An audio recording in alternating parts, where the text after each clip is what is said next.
Hi everyone, welcome back to the White Coat Club. My name is Nicole and I'm one of the counselors at Moon Prep.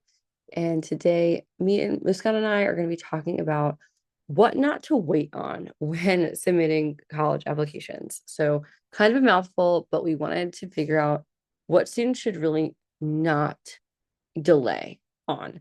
There's a lot of things what to do.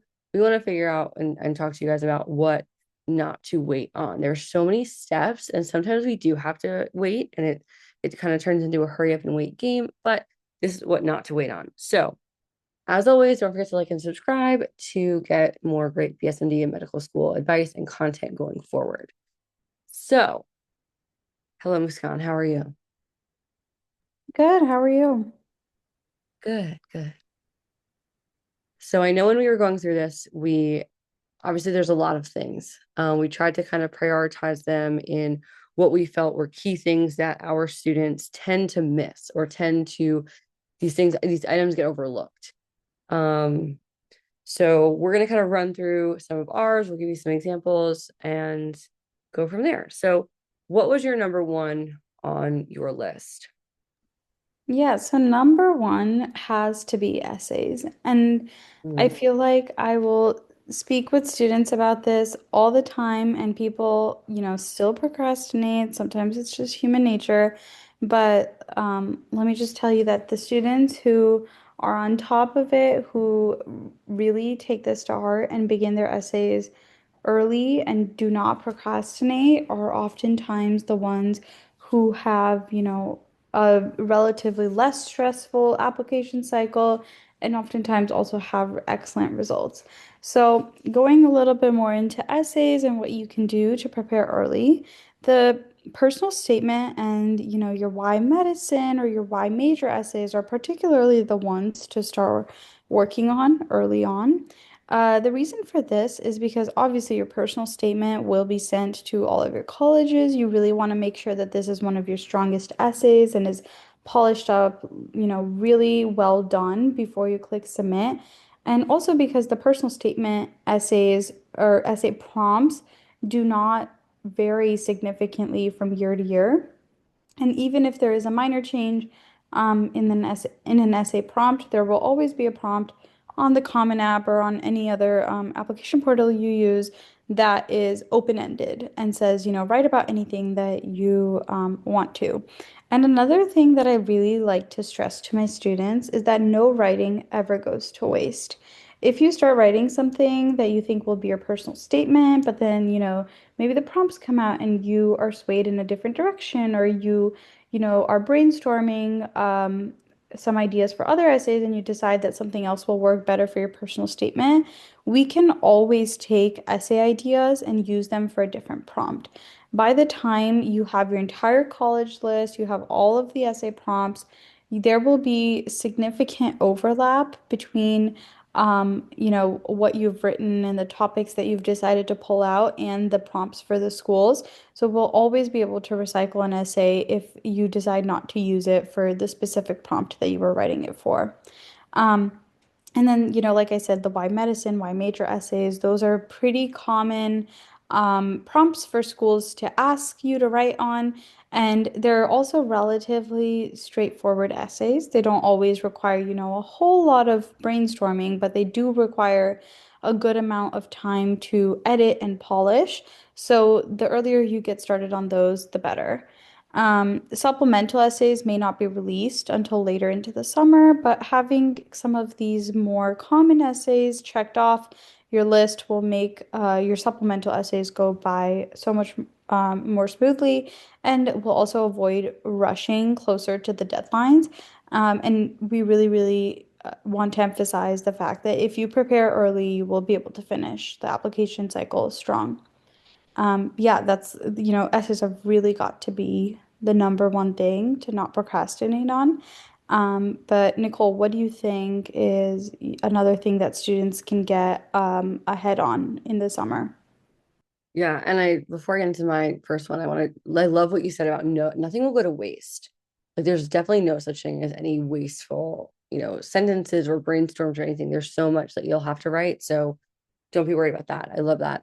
Um, my number one that students always forget about, and coming from my school counseling background, are Letters of recommendation. Um, a lot of times this comes up over the summer and students want to ask their teachers and counselors and everything for letters, and school is out and they're not really checking their emails, and it can delay the process. So asking for letters of recommendation should always be done in advance. If you are not done with school yet, this is when you should be asking your teachers for those letters. Plan out which teachers you want to ask in the early spring. If you're younger students and you're listening, if you haven't done so already, ask them with plenty of time to spare. Some students have, or some teachers have specific amount of students that they'll take each year. Some have a specific way of doing things. They want a form filled out.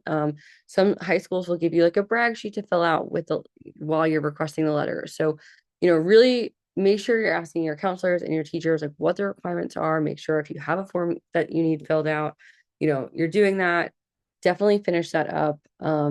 Before school's over. This gives them plenty of time over the summer to then write those letters. And then once school's in session, it'll be uploaded to whatever portal your high school uses for those electronic submissions. So again, definitely ask them early. I like to tell students, um, ask them in person first. So go up to them, go to their classroom, say, hey, I loved your class. I loved, having you as my teacher. I would love for you to write me a letter of recommendation for my college applications. When the teacher says yes, say, what would you need from me? I have a resume. Can I send it to you? I have an activity list. Can I send it to you? Awesome. Whatever they agree to, then go home, write them an email, thanking them. Thank you so much for agreeing to write my letter. Here are the attached documents. Here's my resume. Here's my activity list. And you can give them little tidbits about you, as a reminder. It's not on my resume yet, but I was elected for class president next year. Like that will be happening. You know, you can remind them of things. Sometimes students just assume that teachers remember every single little thing. And that's a great thing for, students to think. I think this is a great compliment, but they can't remember everything. So if there's something that you definitely want them to remember, please do that. Please remind them. It's just the best way for you to get a strong letter of recommendation. And if you wait till senior year, it's going to be a little bit harder for that. So that's mine. That's my spiel. What are some others? Yeah, that's actually a really good point because I feel like sometimes students will like get really shy for some reason. Like they don't want to brag about themselves to their teachers and they're like, "Oh, like, what if this is too much?" But I always tell my students, this is not the time to be shy. This is not the time to be humble. Like absolutely you should brag about your achievements because if you don't do that, your teachers will have no idea that they should include that in your letter of recommendation. So I really like that you brought that up, Nicole, because this is just not the time to be humble at all. This is the time to let your teachers know this is exactly what I want on my letter. These are the qualities I want really exemplified through their like letter of support for your admission. And hopefully that will help your application stand out even more amongst however many applicants a school is getting. And yeah, next up, we can talk a little bit more about the activity list and resume. So, for some reason, I feel like this is always like what students want to leave till the last possible moment because, the Common App doesn't open up until August and they just like don't think about this. It's not on their radar and they kind of think to themselves, oh, it's just my activities. It won't take that long. But activities list actually end up being sometimes quite a burdensome hurdle for students to get through, especially once school starts again in August, and then your deadlines start coming up way quicker than you anticipated. So this is absolutely something that you should not procrastinate on and something that you can get started on early. So if you take time out over the summer to write descriptions for all your activities, you'll save a lot of stress later on in the application process. And The main hang up that students have is that they don't realize how tight the word counts are for these descriptions, and you only have a few spots to list off everything that you did in high school. And for the most part, I always have students, having to leave activities off their list or like having to combine activities to make things fit, which is something that they just never anticipated having to do. So, you can really overcome this hurdle by getting started early. Just start a Google document, start a Word document, and share it with your counselor. And just write out your activities and the descriptions. You can find the word count or character count for the descriptions based on whatever portal you're using by just doing a quick Google search or asking your Moon Prep counselor.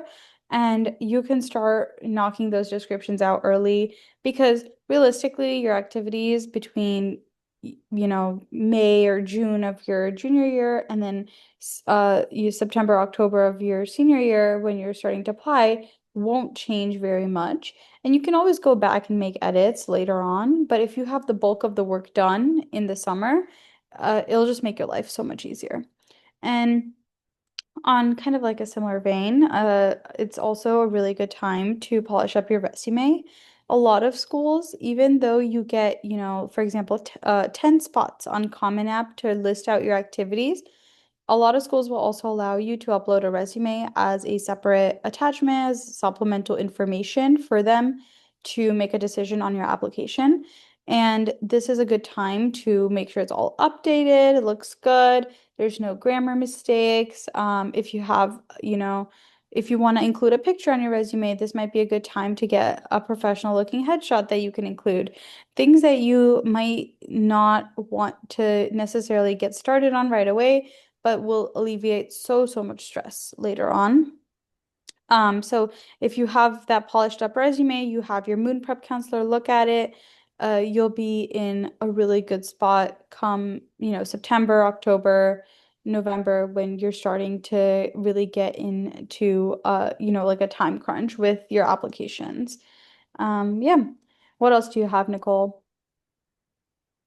This is gonna kind of piggyback off of the other with summertime, like really being mindful that during the summer, a lot of the staff at your school will not be there. Um, so early summer, basically as soon as school is over, you're gonna want to request an updated copy of your transcript once grades are posted. You're really gonna need it for it's gonna be really helpful when you're filling out your Common App or really any other application that you're doing to have it on hand to be able to look at exactly what semester you took that class, what the quarter one grade was, what the semester one grade was. Like it just has a lot of information that you're going to want top of mind. If you have access to like Power School or Infinite Campus or anything like that, you can definitely request it through there. You might even be able to see a PDF you're on your own. Just make sure you know how to do it. Because a lot of times in early August, we're sitting down and we're going to try to fill some of this out, and students are unaware or I have to look back, I don't remember, I have to get this, and it's just going to hold things up. So if you already have that fresh copy with your new 11th grade, final grades on them, it's going to just help you out later on. So if you just have it ready to go, you're not going to be like looking for it. Now, this is not for you to send. You don't need an official copy. You will not be sending transcripts to the colleges. Now, I get a lot of students who ask questions about I want to submit our applications August 1st, but I live in the Northeast and I don't go back to school until, first week of September. But I want to apply on August 1st. They're going to be waiting for my transcripts. Can I just send them myself? Um, they're not going to accept them from you as a student. They're going to accept them from the school. Colleges are well aware like of the different times that different states go back to school, and if you're in Georgia, you do start school pretty much August 1st every year. So if you submit August 1st, they'll probably have your transcript out a little bit sooner. But there's a lot of other requirements too. Just because you submit that day doesn't mean your transcripts are getting sent that day. Even if you start school, can they be sent the following day? No. Enrollment has to close. There's a lot of other things that have to happen. Schedule has to be locked, all of these things. So this is not for you to send. This is not you needing an official copy, just an unofficial copy for you to have for your reference when you're completing your applications. Um, so another one there. What's next on your list? Yeah, kind of, adding to the timeline. So, like Nicole said, there's a certain timeline for requesting t transcripts. Another thing that you can do over the summer is to plan out kind of the rest of the timeline after you start school. So, you will oftentimes have a few different options for schools. So, you can either apply early action, early decision, regular decision. There's scholarship deadlines, there's BSMD deadlines that might be different, honors college deadlines. There's just so many deadlines. And one way that you can set yourself up for success is taking time over the summer to sit down, make like a spreadsheet or, even just like on a Google document or Word document, start listing out what deadlines you need to meet for each school. Because just knowing that, hey, like, early deadlines are usually November 1st is not enough because every school has personalized deadlines for every program, for every, admission type that they want to offer. So, if you sit down and say like, hey, by, maybe you have a really early deadline, October, by October 1st or by October 15th, I want to have essays done for schools A, B, and C so that I can submit them on time versus by November 1st, I need to have D, E, and F done. That will help you prioritize which schools you need to be working on first because this is kind of, a trap that students fall into is that maybe they'll see essay prompts for school that they feel like are easier. They'll just start working on those. And then, before you know it, it's almost October and they were working on a school that was due in January. And now they're behind on all of the essays that were due before that time or before that January deadline. Um, so you can really take time over the summer to decide your strategy. Moon prep counselors will be super helpful with this because we can tell you, what's the difference between early action, early decision, what school might you have the best chances at, and help you make this timeline. But once you have that down, it'll just make it so much easier. You can just work through all of your schools in order of your, your priority list and knock them out one by one instead of having to spend time when you could be writing to decide which prompts to write on. It'll just be all ready for you to go by the time that you start school. Yeah. What else do you have, Nicole? More gathering of information.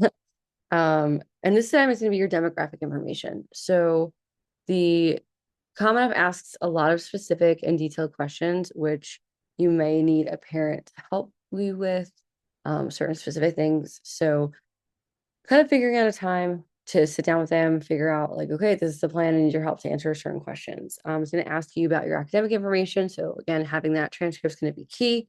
Your living history, family education history, and more. So again, it's a good idea to look up what demographic information is required. It's not all required, and you're not always going to have to or even want to put some of this information, but chat with your new prep counselor to see what's kind of a best fit for you. And then definitely sit down with parent or guardian and figure out like a time to say, okay, I'm going to need some help with some of these questions. So let's get this done. Just have it written down. Now, the Common App opens on August 1st. And that's when like it officially switches over. So meaning as of August 1st, 2026, it is now open for students graduating in 2027. Right now, until the end of July of 2026, it's still open for seniors that have graduated in 2026. There are some colleges that accept on a rolling basis. There are still some schools that are going to accept applications, into the summer. So it's not yet open and available for those students, but you can still make an account and still take a peek of what the questions that we're talking about are in terms of demographic and really all of them. And they did just announce recently that the essays are going to be staying the same. So you can make a Common App account and take kind of a sneak peek. Be wary about filling out too much information because once you do open it after August 1st, you're going to have to make sure you transfer it over. There's like a quick pop-up that comes on the screen once you sign back in after August 1st. And a lot of students just kind of click out of it and then it doesn't transfer the information. You have to like verify that you're transferring it over and you want to apply as a 2027 grad. So, but you can take a sneak peek, check out the demographic information, chat with your move counselor just to be prepared. So it's not another thing that you're waiting to kind of do toward the end of the summer, end of August. It's all about being prepared. There's some things that are hurry up and wait, but it's kind of all about being prepared. Did you have another one on your list? Yeah, this is the last one on my list, and it's last for a reason, but standardized testing. And the reason it's last for a reason is because really, truly, truly, truly, hopefully, you have your score and you're ready to go by the time summer hits. It can get really stressful and difficult to take these standardized tests when, there's like we just listed throughout this entire podcast, there's like so many other things you could devote your time and energy towards, and that will help you have a successful application cycle. But if you do not have an SAT or ACT score that you like, then this is definitely something to prepare for before August. I once in a while will have a student who really wants to take the August SAT, or like the last possible one they can, and before applying to their colleges, and I just will not be able to recommend that at all. Like I said, hopefully by May of junior year, you're all set to go. But if you need time, you can take one of the summer SAT or ACTs.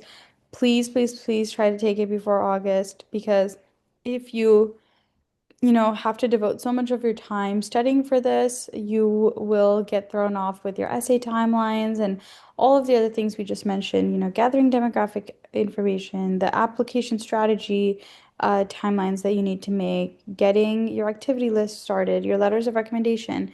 There's just so much more work than students realize during the application process. So adding standardized testing into the mix can just become really stressful really fast. So hopefully, this is already taken care of by the time summer hits, but if not, try to take the earliest possible date that you can just to make sure that you're not falling too behind. But yeah, any closing remarks, Nicole? No, I think that's a really great point about testing, and it's a really good thing to think about if you're in 11th grade or in a rising junior as well. A lot of this, like I kind of said earlier, is hurry up and wait, but so a lot of things that you can do to prepare yourself while you're kind of waiting. Um, this is a time where I think it's really crucial if you're working with somebody to kind of have those guidelines and have those steps. So of course, if you're interested in working with us, our link will be in the bio. But that's kind of all I have for today. So thanks again for listening. And again, don't forget to like and subscribe as we get into the admission cycle.